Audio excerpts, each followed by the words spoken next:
ఈరోజు నేను ఒక డివోషనల్ వీడియోతోని మీ ముందుకు వస్తున్నాను. ఇప్పుడు లలితా సహస్రనామం అంటే తెలియని వాళ్ళు ఎవరూ ఉండరు. ఆడవాళ్ళందరూ ఎంతో భక్తి శ్రద్ధలతో ఎక్కడ చూసినా ఈ లలితా సహస్రనామం పారాయణం జరుగుతూనే ఉంది. దీని యొక్క అర్థం తెలియచేయాలి అని చెప్పేసి ఒక్కొక్క వీడియోలో 5 శ్లోకాలకి నేను అర్థం చెప్తున్నాను. చాలామందికి దీని అర్థం తెలుసు, తెలియని వాళ్ళు తెలుసుకోవడం కోసం నేను దీని యొక్క అర్థం చెప్తున్నాను. లలితా సహస్రనామం అంటే ఆ లలితాదేవికి సహస్రనామాలు ఉన్నాయి. అది నామాలు అన్నీ కలిపి ఒక శ్లోకాల కింద చేశారు. సో ఇక్కడ ఏంటంటే లలితా సహస్రనామం ద్వితీయోధ్యాయ అంటాం కదా, ఇందులో ఉన్న శ్లోకాలన్నిటికీ నేను అర్థం చెప్తున్నాను. ఒక్కొక్క వీడియోలో ఒక 5 శ్లోకాలు తీసుకొని దాని యొక్క అర్థం నేను ఇక్కడ వివరిస్తున్నాను.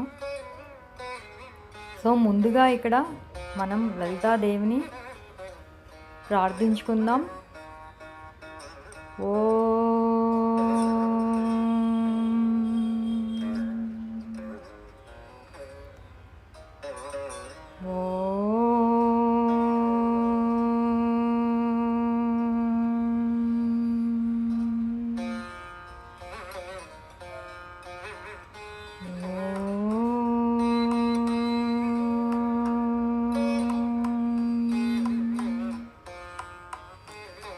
ఓం ఐం హ్రీం శ్రీం శ్రీమాత్రే నమః. మొదటి శ్లోకం చూద్దాం. ఇక్కడ శ్రీమాతా శ్రీ మహారాజ్ఞి శ్రీమసింహాసనేశ్వరి చితగ్నికుండ సంభూత దేవకార్య సముద్యత. ఇక్కడ శ్రీమాత అంటే మంగళకరమైన శుభప్రదమైన తల్లి అని మనం పిలుస్తున్నాం. శ్రీ మహారాజ్ఞి అంటే మహారాణులలోకే శ్రేష్టమైనది అని. శ్రీమసింహాసనేశ్వరి అంటే శోభతో కూడిన శ్రేష్టమైన ఆసనమును అధిష్ఠించింది అని అర్థం. చితగ్నికుండ సంభూత అంటే బ్రహ్మ తేజస్సు అయిన చితగ్నికుండము నుండి ఆవిర్భావము చెందినది అని మనం ఈ తల్లిని కొలుస్తున్నాం. దేవకార్య సముద్యత అంటే దేవతల యొక్క కార్యములకై ఆవిర్భించింది అని ఈ మొదటి శ్లోకం యొక్క అర్థం. ఇప్పుడు రెండో శ్లోకం చూద్దాం. ఉద్యద్భాను సహస్రాభ చతుర్బాహు సమన్విత రాగస్వరూప పాసాడ్య క్రోధాంకారాంకుశోజ్వల. ఇక్కడ ఉద్యద్భాను సహస్రాభ అంటే ఉదయించుచున్న 1000 సూర్యుల యొక్క కాంతులతో సమానమైన కాంతి కలది ఈ తల్లి అని అర్థం. చతుర్బాహు సమన్విత అంటే 4 భుజములు కూడినది కలిగినది అని అర్థం. రాగస్వరూప పాసాడ్య అంటే రాగరూపమైన పాసాన్ని ఎడమ చేతిలో ధరించిన తల్లి అని అర్థం. క్రోధాంకారాంకు సోజ్వల అంటే క్రోధమును స్వరూపముగా కలిగిన అంకుశముతో ప్రకాశించుచున్నది అని ఈ తల్లిని ఈ పదాలతోని మనం శ్లోకంగా చేసి కొలుచుచున్నాం అన్నమాట.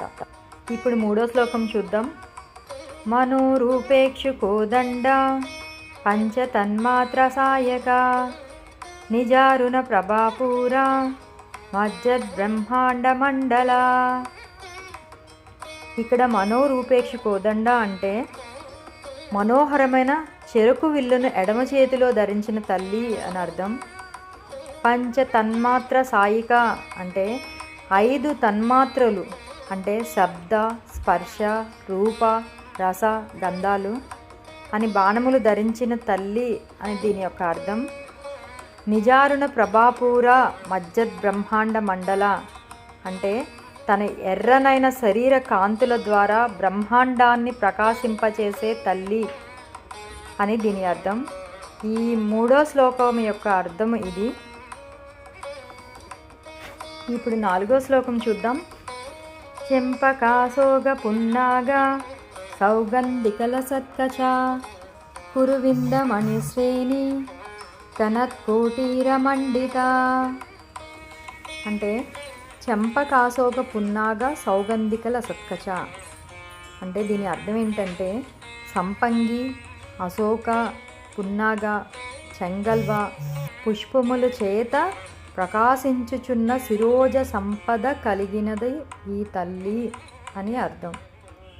కురువింద మణిశ్రేణి కనత్కోటీర మండిత అంటే కురువింద మణులు అంటే ఎర్రని కెంపులు, అవి వరుస చేత ప్రకాశించుచున్న కిరీటాన్ని ధరించినది అని దీని అర్థం.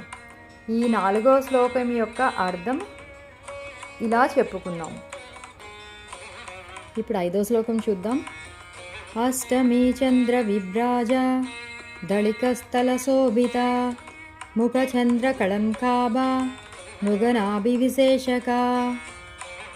ఇక్కడ అష్టమి చంద్ర విభ్రాజ దళికస్థల శోభిత అంటే అష్టమి నాటి అంటే అమావాస్య నుండి 8వ రోజున ఆ రోజు చంద్రుడు ఎలా ప్రకాశించుచున్నాడో అలాగా అమ్మవారి యొక్క నుదుటి భాగము కలిగి ఉన్నది అని అర్థం. ముఖచంద్ర కళంకాభ మృగనాభి విశేషిక అంటే చంద్రుడి యందు మచ్చ ఎలా ఉంటుందో అలాగా అమ్మవారి ముఖంలో కస్తూరి బొట్టు అలా ప్రకాశించుచు కలిగి ఉన్నది అని ఈ 5వ శ్లోకం యొక్క అర్థం.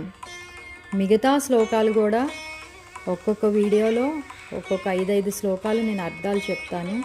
తెలియని వాళ్ళు తెలుసుకోగలరని ప్రార్థిస్తున్నాను. ఓం శ్రీమాత్రే నమః.